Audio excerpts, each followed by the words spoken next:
Mark 13, New King James Version.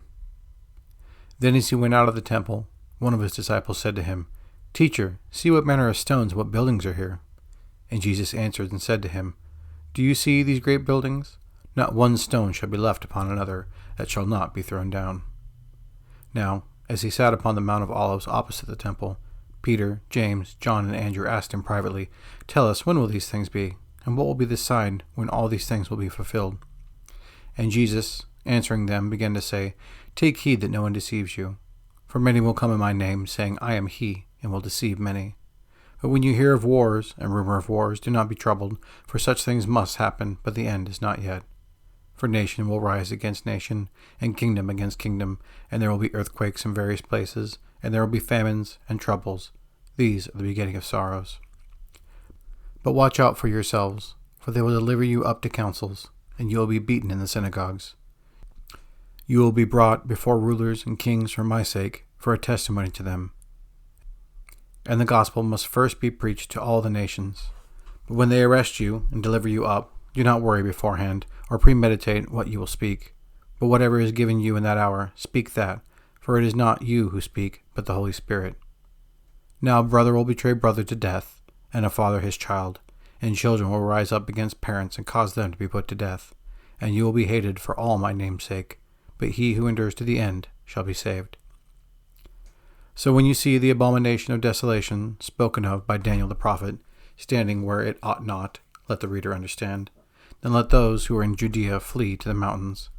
Let him who is on the housetop not go down into the house, nor enter to take anything out of the house.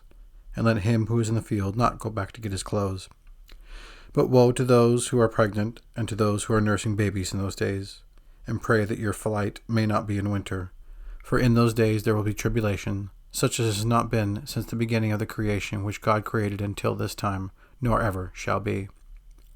And unless the Lord had shortened those days, no flesh would be saved, but for the elect's sake, whom he chose, he shortened the days. Then, if anyone says to you, 'Look, here is the Christ,' or 'Look, he is there,' do not believe it. For false Christs and false prophets will rise and show signs and wonders to deceive, if possible, even the elect. But take heed, see, I have told you all things beforehand. But in those days, after the tribulation, the sun will be darkened, and the moon will not give its light. The stars of heaven will fall, and the powers in the heavens will be shaken. Then they will see the Son of Man coming in the clouds with great power and glory. And then he will send his angels, and gather together his elect from the four winds, from the farthest part of earth to the farthest part of heaven. Now learn this parable from the fig tree. When its branch has already become tender, and puts forth leaves, you know that summer is near. So you also, when you see these things happening, know that it is near, at the doors. Assuredly, I say to you, this generation will by no means pass away till all these things take place. Heaven and earth will pass away, but my words will by no means pass away. But of that day and hour no one knows, not even the angels in heaven, nor the Son, but only the Father. Take heed, watch, and pray, for you do not know when the time is. It is like a man going to a far country, who left his house and gave authority to his servants, and to each his work, and commanded the doorkeeper to watch. Watch therefore, for you do not know when the master of the house is coming, in the evening, at midnight, at the crowing of the rooster, or in the morning, lest, coming suddenly, he find you sleeping. And what I say to you, I say to all, watch.